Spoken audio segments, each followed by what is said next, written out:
Her voice still echoes in my head. You ruined my life. You killed my real father, and now you'll pay. I couldn't believe it. The girl I had raised as my own for 18 years, the girl I had saved from death when she was only 4 years old, was pointing her trembling finger at me in a crowded courtroom, accusing me of a murder I never committed. I felt my knees weaken as the jury turned toward me, their eyes sharp, their faces cold.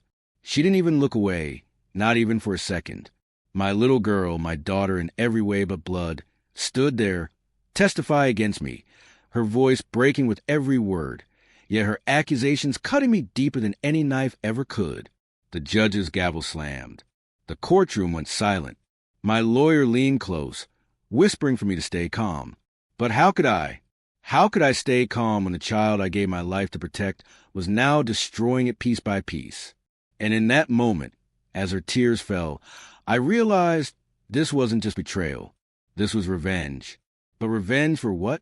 Because the truth is, I didn't kill her father. I never even knew who he was. What I did know was that I had sacrificed everything, my happiness, my freedom, even my parents' lives for her. And this was how it was all ending? With me in handcuffs, facing life in prison for a crime I never committed? Or was it worse? Because deep down, I feared something darker. Maybe someone else had planted this in her head. Maybe she didn't come to this courtroom alone. Maybe there was a hand pulling her strings, waiting to crush me completely. But before I could think further, the prosecutor shouted, "Ladies and gentlemen, you've heard it from the victim herself. What more proof do we need?" The jury nodded. My daughter's sobs filled the air, and I sat there, trapped, with one question pounding in my chest. How did I get here? How did 18 years of sacrifice turn into this moment, where the one I loved most became my executioner? Before I tell you the whole story, let me ask you something. If you were in my shoes, if the child you saved from death turned around and destroyed your life, what would you do? Think about that while I take you back to where it all began. And please, if you want to know how this nightmare unfolded, don't forget to like, watch, and subscribe, because this isn't just a story. This is my life. My name is Michael Harris. I was only 15 years old when my world collapsed. I grew up in New Jersey with my mom and dad, David and Laura Harris. We weren't rich, but we were happy. Dad worked construction. Mom was a nurse, and I was just another teenager with dreams of playing basketball and maybe going to college someday. But all of that ended one rainy afternoon. I still remember the sound of the storm, the heavy drops hitting the car windows, the wipers moving frantically, the rumble of thunder in the distance. My parents and I were driving home after visiting my grandma. The highway was slick and visibility was low. That's when it happened. A small girl, no older than 4, suddenly darted into the road. She was chasing a red balloon, her little yellow raincoat flapping in the wind. She was right in the middle of traffic, frozen like a deer in headlights. My dad slammed the brakes.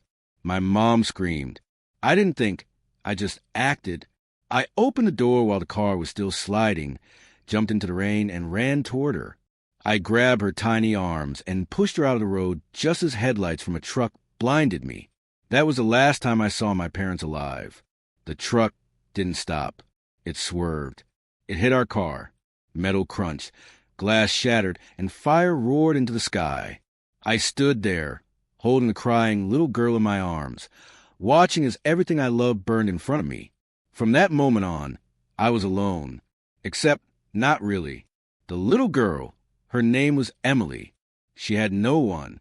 Her mother was gone, and her father had vanished long ago. And in that single night, fate bound us together. I lost my parents saving her life, and she lost her entire family in the same storm. The police called it an accident. Neighbors called it a tragedy. But for me, it was something else. It was a beginning. I swore I would raise Emily as my own. I promised her, even as her tiny fingers clung to my soaked shirt, that she would never be alone. I didn't know how. I was just a 15-year-old orphan with nothing left. But I meant every word. And for the next 18 years, I lived for her, through sleepless nights and endless jobs, through hunger and poverty, through sacrifices no one saw. I gave Emily everything I could. She became my world. my daughter, my reason to breathe. But little did I know, 18 years later, she would become the reason I stopped breathing. Because right now, as I sit in this courtroom staring at her accusing eyes, I wonder, was saving her the biggest mistake of my life? Before I could finish that thought, the judge's voice thundered, "The court will now proceed with evidence presentation." And that was when the doors opened, when someone walked and held a file that could either save me or destroy me forever. The courtroom doors creaked open, and every head turned. A tall man in a dark suit walked in, holding a thick brown file. His face was hidden in shadow, but the moment he stepped forward, my heart skipped a beat. He handed the file to the prosecutor, whispering something in his ear. The prosecutor's lips curled into a wicked grin, and then he slammed the file down on the table with a dramatic thud. "Your Honor," he said, "inside this file is proof that Michael Harris murdered Emily's real father 18 years ago. We asked the court to admit this evidence." The room erupted in gasps. My chest tightened. Murder? Her real father? I didn't even know who the man was. How could they say I killed him? I looked at Emily. She refused to meet my eyes. Tears rolled down her cheeks, but she kept her face buried in her hands like she couldn't bear to look at me. The judge adjusted his glasses. "Proceed." The prosecutor opened the file and pulled out a set of photographs, grainy images that looked like they had been pulled from an old camera. One picture showed a man I didn't recognize lying on the ground, blood pooling around him. Another showed a knife, smeared with red, half buried in dirt. And then there was the worst photo of all. Me, a blurry shot of me, 15 years old, standing near the crash site on that rainy night. My hands covered in blood, not mine, but from carrying Emily after I saved her. "Ladies and gentlemen," the prosecutor said, waving the photo in the air, "this is your so-called hero, covered in blood, standing over the body of Emily's biological father." The jury whispered among themselves. I wanted to scream, to stand up and shout that it wasn't true, but the weight of the accusation pressed me down. My mouth went dry. I never knew this man. I finally managed to say, my voice cracked, desperate, "That night, I saved Emily from a truck. My parents died in that accident. I didn't kill anyone." But the prosecutor only sneered. Convenient story, isn't it? A teenage boy loses his parents, conveniently gains custody of a child whose father mysteriously vanishes, and now, 18 years later, he sits here pretending to be innocent. The jury's eyes pierced through me. Emily finally looked up. Her lips trembled, her hands shaking. He always told me he lost everything because of me," she whispered, her voice quivering but loud enough for everyone to hear. "I thought he loved me, but maybe all these years were just his way of hiding what he really did." Her words cut deeper than any blade. I felt my chest cave in. Was this really Emily speaking, or someone else speaking through her?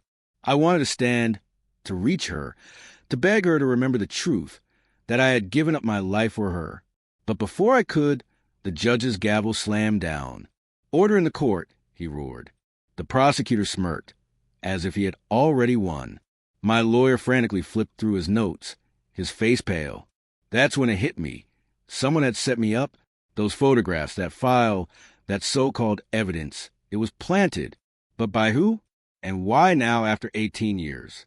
I clenched my fists under the table. Whoever had done this didn't just want to take me down. They wanted Emily to hate me. They wanted to destroy everything we had built together. The judge turned to the prosecutor. "This court will allow the evidence." My stomach dropped. If they believed those photos, I was finished. "Trial will continue tomorrow morning," the judge said firmly. "Court is adjourned." The gavel hit one last time. The jury began filing out.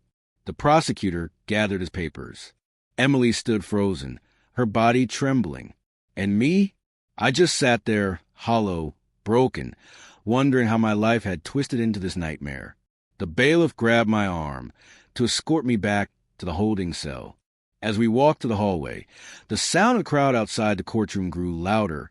Reporters, photographers, strangers shouted my name like I was some monster. Then, in the chaos, I heard it. A voice, low, cold, and terrifying. You should have died with your parents that night. I froze. My head snapped toward the crowd, searching for the source. For a second, I caught sight of a face, a man standing still, watching me with eyes that burned with hatred. He smirked before disappearing into the swarm. My blood ran cold, because in that instant I knew someone had been watching me all along, someone who knew the truth about that night, and had been waiting 18 years to strike. The bailiff pulled me forward, but my mind was spinning. Who was that man? And what did he mean by those words? Back in the cell, I sat on the hard bench, my hands shaking. My life was slipping away, and the one person I thought would fight for me, Emily, was slipping further and further out of reach. But I couldn't give up. Not yet, because if I didn't find out who was behind this, I wasn't just going to lose Emily. I was going to lose everything. And as I lay back against the cold concrete wall, one thought repeated in my head. Tomorrow, when the trial continues, the real war begins. But little did I know, the next morning would bring something far worse than lies in a file. Something that would shake the entire courtroom to its core. The next morning, the courthouse was swarming like a hive of angry bees. Reporters shoved microphones into cameras, shouting my name, throwing questions like daggers. Michael, did you murder her father? 18 years of lies, is that true? Do you have anything to say to Emily? Their voices blurred together into one deafening roar. The bailiff shielded me as we pushed through, but every question cut deeper than the last. Inside the courtroom, Emily sat on the witness bench, her face pale, her eyes swollen from crying. She wouldn't look at me. She wouldn't even glance in my direction. The sight broke me in ways I didn't think possible. I had raised her from the time she was 4. I was the one who taught her to ride a bike, who stayed awake through her nightmares, who worked 2 jobs to put food on the table. I was the one who clapped the loudest at her school play when she played Cinderella in 4th grade. I was the one who sat up with her all night when she got sick. And now, after 18 years of sacrifice, she looked at me like I was a monster. Court is now in session, the judge announced. The prosecutor stood, holding the file that had nearly destroyed me yesterday. Your Honor, before we continue, the prosecution would like to call a surprise witness. My lawyer stiffened beside me. Surprise witness? This wasn't disclosed to the defense. The prosecutor only smiled, because this witness just came forward, and what they have to say will blow this case wide open. My heart pounded. Who was it? The doors opened, and when the witness stepped in, my blood ran cold. It was her, a woman I hadn't seen in nearly 2 decades. Emily's biological mother. She looked nothing like the ghost I remember from the night of the accident. Her hair was darker now, her face sharper, but I knew those eyes. I had seen them in Emily since she was a child. The courtroom gasped as she walked forward. Emily's hand flew to her mouth, tears streaming instantly. "Mom," she whispered, her voice trembling. The woman nodded, forcing a soft smile as she sat in the witness chair. I felt like the air had been sucked out of the room. Emily's mother had been presumed dead for years. I had been told she never survived whatever hellish life she had been living. And now here she was alive, walking into court like a ghost risen from a grave. The prosecutor leaned in. "State your name for the record." "My name is Sarah Miller," she said softly. Her voice carried a weight that silenced the entire room. "I am Emily's real mother."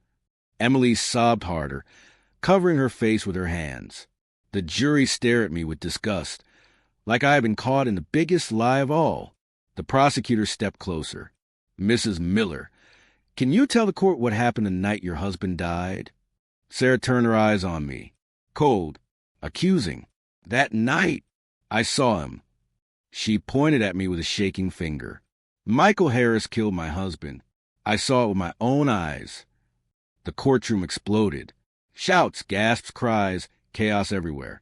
The judge slammed his gavel again and again, demanding silence. But the words had already been unleashed. Emily's eyes locked on mine, wide and broken.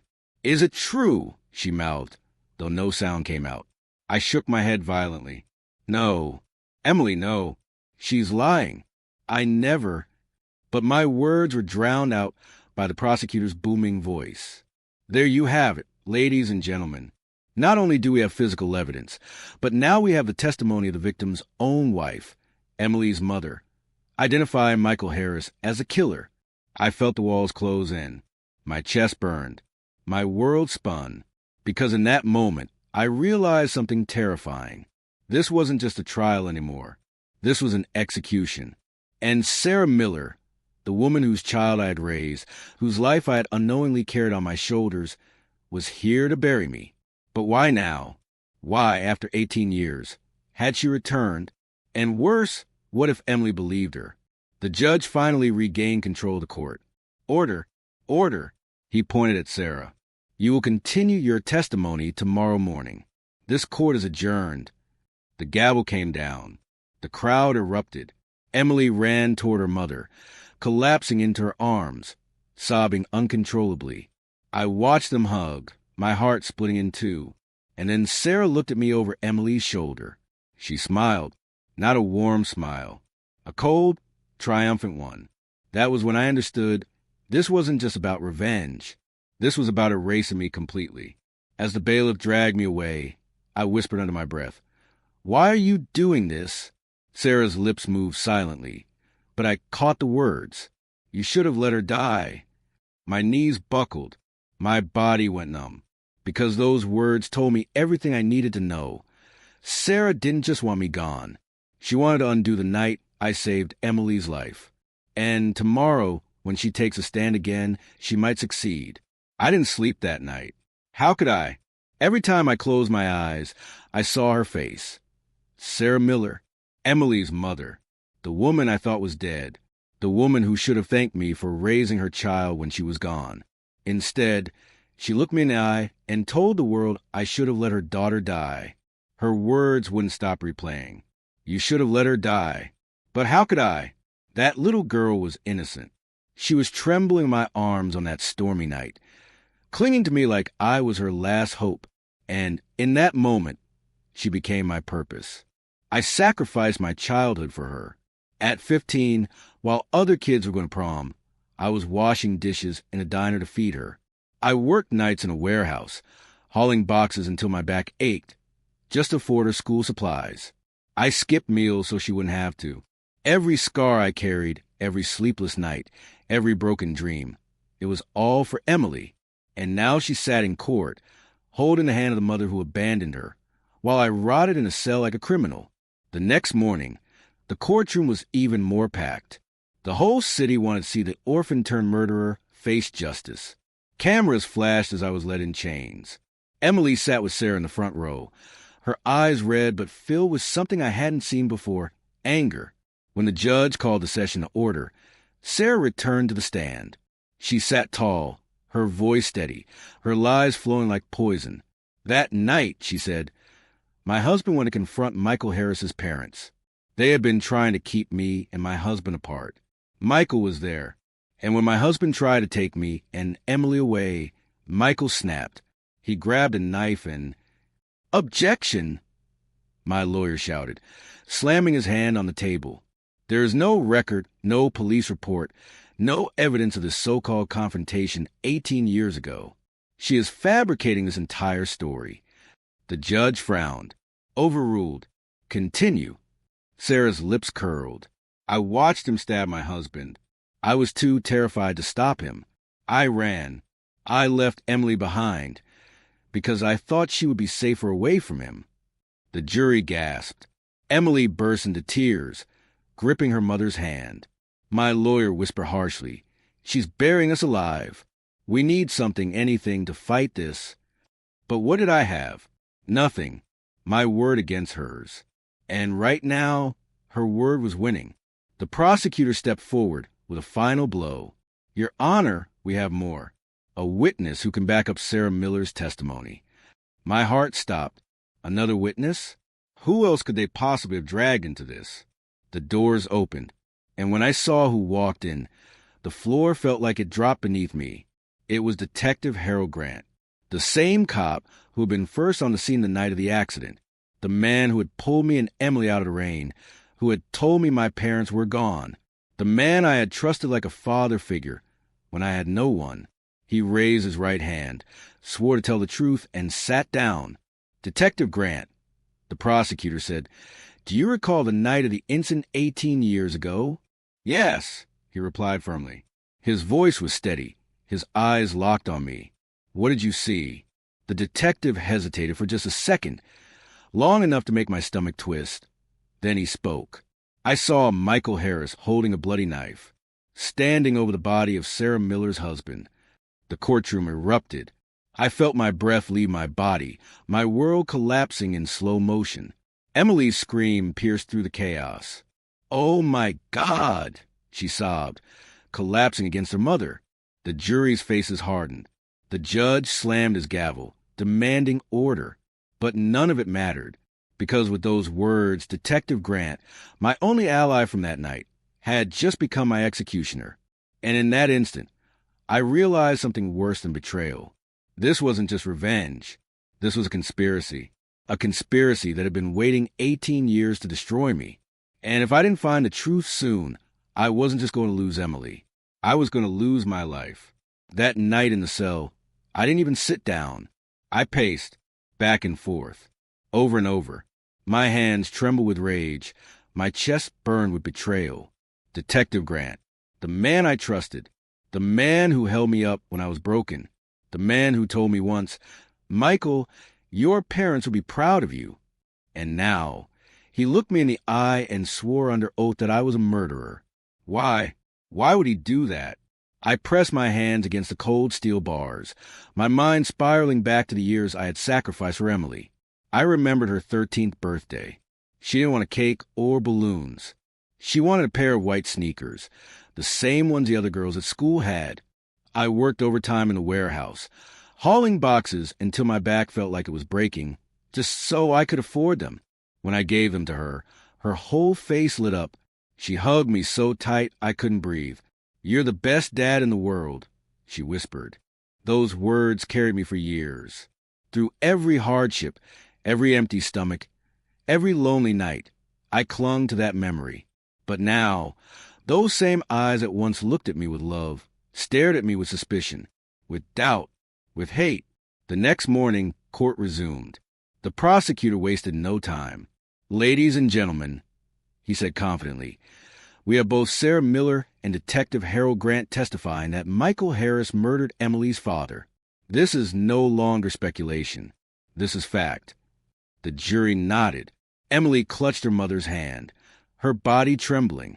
I wanted to shout, to tear the whole courtroom apart, to grab her and beg her to see the truth. But I couldn't. Not in chains. Not in this hell. Then something unexpected happened. The defense finally called a witness of our own. My lawyer stood, clearing his throat nervously. Your Honor, the defense calls Officer Daniel Price. My head snapped up. Daniel Price. I hadn't heard that name in years. He was a rookie cop back then, barely out of training. He had been with Detective Grant the night of the accident. I remembered his shaking hands, the way he looked at me like he didn't know what to believe. He walked into the courtroom now, older, tired looking, but his eyes flickered with something the others didn't have, guilt. After swearing in, my lawyer asked, Officer Price, what do you recall about that night? Price shifted in his seat. His voice wavered. I remember Michael. He was holding the little girl, Emily. She was crying, covered in blood. But he stopped, glancing nervously at Detective Grant, who glared at him from the front row. But what? My lawyer pressed. Price swallowed hard. But Michael didn't have a knife. He never did. When we arrived, the knife was already in the ground near the body. Detective Grant picked it up himself. The courtroom froze. A heavy silence hung in the air. Emily's head shot up, her eyes wide. She turned toward Grant, confusion twisting her face. Sarah's smile faltered. Objection! The prosecutor roared, slamming his hand on the table. This is hearsay. But Price's voice grew stronger. It's not hearsay. I was there. I saw it. And I've kept it inside for 18 years because I was afraid. Afraid of what would happen if I spoke against him. He pointed a trembling finger at Detective Grant. Afraid of him? The room erupted again, the jury whispering frantically, the judge banging his gavel. And for the first time in this trial, I saw something shift. Doubt, not toward me, but toward them. Grant's face darkened. Sarah gripped Emily tighter. And that's when it hit me. This wasn't just about revenge. This was bigger. Detective Grant and Sarah Miller were working together, and they had been from the very beginning. The question was, why? The judge finally restored order. This court will recess for today. We will reconvene tomorrow. As the gavel slammed, chaos rippled through the room. Emily pulled away from her mother, confusion in her eyes. Sarah tried to hold her close, whispering in her ear, but Emily's face showed doubt. For the first time, she wasn't sure. And as I was let out of the courtroom, Detective Grant leaned close, his whisper like poison in my ear. You don't even know what game you're playing, Michael. By the time you figure it out, it'll be too late. My blood ran cold, because his words weren't just a threat. They were a promise. And deep down I knew this conspiracy wasn't about Emily's father. It was about something much, much bigger. I lay awake in my cell that night, staring at the ceiling, my mind in chaos. Price's testimony had shaken the courtroom, but was it enough? Could one man's trembling confession undo 18 years of silence, lies, and betrayal? Emily's face haunted me. The way she had pulled back from her mother, the flicker of doubt in her eyes, it was there. I saw it. For the first time since this nightmare began, she wasn't fully against me. But I also saw the confusion, the storm raging inside her. How could she choose between the man who raised her and the mother she thought she lost? The truth was, I didn't blame her for being torn. She didn't know what I knew. She didn't know the nights I cried when she was asleep, wondering if I was strong enough to keep going. She didn't know how many jobs I lost because I had to leave work early when the school called saying she was sick. She didn't know how many times I went without food so she could eat. And now, all those sacrifices were buried under lies. The next morning, the courtroom buzzed with tension. The judge's face was tight, the jury restless, the prosecutor stiff. Everyone knew something was unraveling. Emily sat beside Sarah, but this time she didn't lean on her. Her hands were folded in her lap, her eyes shifting between me and her mother. The prosecutor stood. Your Honor, the prosecution calls Detective Harold Grant back to the stand. Grant marched forward, his jaw clenched, his eyes locked on me with fire. He raised his hand, swore the oath, and sat down.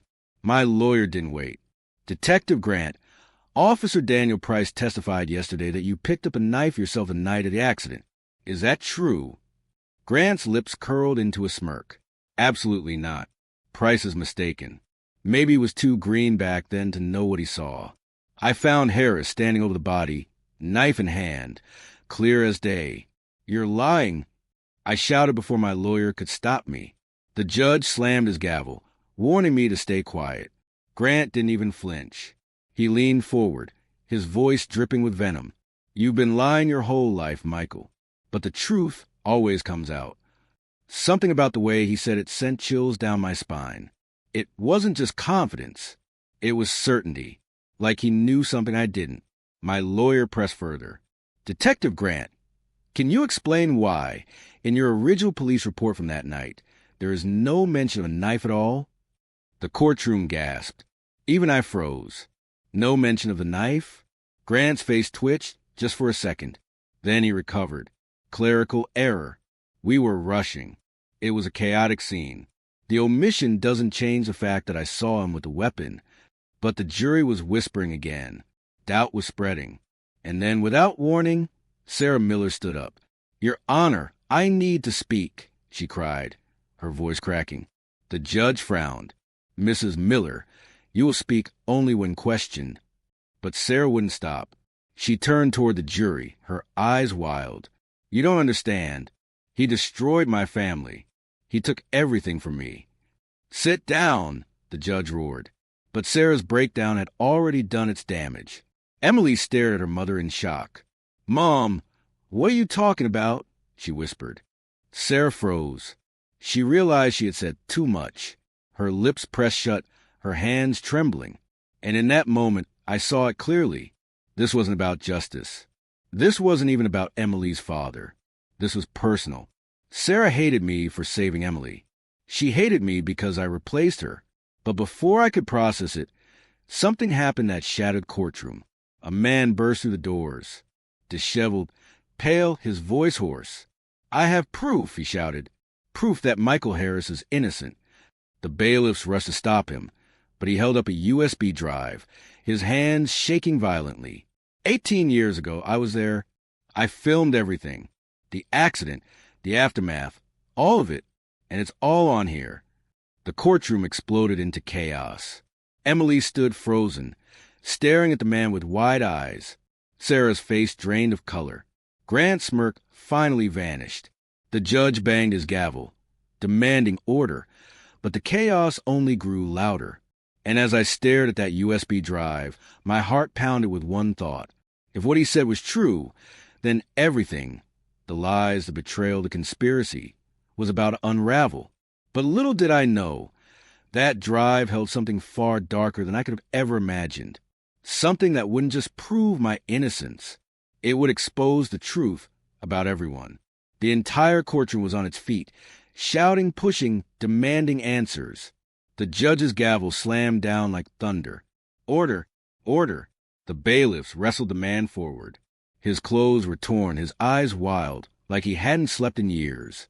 He clutched the USB drive as if it were his last lifeline. "I was there," he cried again, voice breaking. "I saw what happened that night.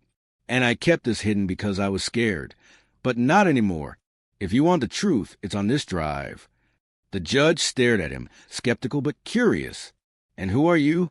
"My name is Anthony Reed," the man said breathlessly. "I was a trucker on that same highway. My dash cam caught everything." Gasps rippled through the room. Emily's hands flew to her mouth. Sarah stiffened like a cornered animal. Grant's face turned to stone. The judge nodded to the bailiff. "Seize the evidence." The drive was plugged into a laptop connected to the courtroom's projector. The screen flickered to life. And there it was. Rain pouring. Headlights flashing. The storm raging. The dash cam footage showed the exact moment. Emily ran into the road, chasing her balloon. The truck swerved. My parents' car spun out of control. The explosion lit up the night. The courtroom gasped at the horror. Then, the footage zoomed into the chaos. A younger me, 15 years old, was seen dragging Emily to safety, clutching her in my arms, crying out for my parents. My throat tightened. My hands shook. There was proof that I had saved her. Proof that I wasn't the monster they painted me to be. But the footage didn't stop there. Through the blur of smoke and rain, another figure appeared. A man. He staggered toward the wreckage. Emily's biological father. His face was barely visible, but it was him. He wasn't stabbed. He wasn't bleeding. He was alive after the crash. Then came the moment that made the courtroom scream. Detective Harold Grant entered the frame. He looked around, checked the scene, then pulled out a knife from his own coat pocket. Calmly, deliberately, and he drove it into the chest of Emily's father. The room erupted. Screams, gasps, shouts, chaos beyond control. I felt my knees go weak. After 18 years, the truth was there on screen. It wasn't me. It was him. Emily's face was pale, her body shaking violently. "No, no, that can't be real," she clutched her head, her sobs tearing through the silence. Sarah stood frozen, her lips trembling. Her eyes darted wildly between the screen, Grant, and Emily. And Grant? Grant didn't flinch. He sat there, his jaw tight, his eyes cold as steel. The judge's gavel slammed down, demanding order, but the courtroom was uncontrollable. "Detective Grant," the judge roared, "you will answer for this immediately." But Grant slowly stood, his voice low, his words cutting through the noise like a blade. "You think you've seen the truth? That video doesn't show everything. You don't know why I did it. You don't know what your precious Emily really is." The courtroom froze. Everyone stared at him. The words hung in the air like a curse. "What are you talking about?" the judge demanded. Grant's lips curled into a chilling smile. He turned his eyes on Emily, who was trembling in her seat. Ask her mother. Ask Sarah. Ask what they were running from that night. Ask why Emily's father had to die. Emily's head snapped toward her mother. Mom, what is he saying? Sarah's face went white. She shook her head frantically. Don't listen to him. He's trying to twist everything. But a look in Grant's eyes told me something terrifying. This wasn't just about me anymore. This was about Emily. And whatever secret Sarah had been hiding for 18 years was about to come out. The courtroom was frozen in shock. Detective Grant's words still echoed in the air, his voice dripping with poison. Ask Sarah. Ask what they were running from that night. Ask why Emily's father had to die. All eyes turned to Sarah. Emily's lips trembled. Her voice cracked. Mom, tell me he's lying. Sarah's body shook, her eyes darting like a trapped bird. She finally stood, her palms pressed against the table, her face pale and drenched with sweat. I never wanted this to come out, she whispered. The judge leaned forward. Mrs. Miller, you will speak clearly. What truth is being hidden here? Sarah's knees buckled, but she forced the words out. That night, Emily's father wasn't chasing us because of love. He was chasing us because of what he had done. He was a criminal, a dangerous man. He was trafficking children. The entire courtroom gasped in horror. Emily stumbled back, clutching her chest. No, Dad would never. Yes. Sarah screamed, tears streaming down her cheeks. He would. I found out.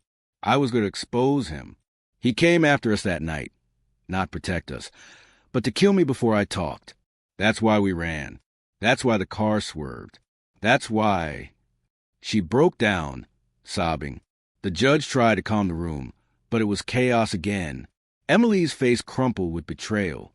She stared at her mother as though the world had split in two. You've been lying to me my whole life.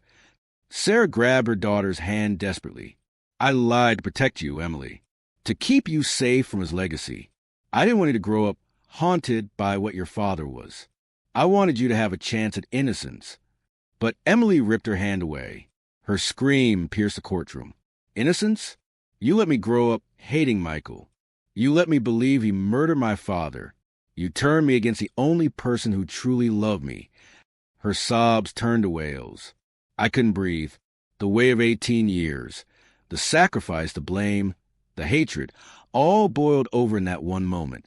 Grant's laughter broke the silence. Low, mocking, twisted. You all think Sarah did this for love? No, she did it for survival.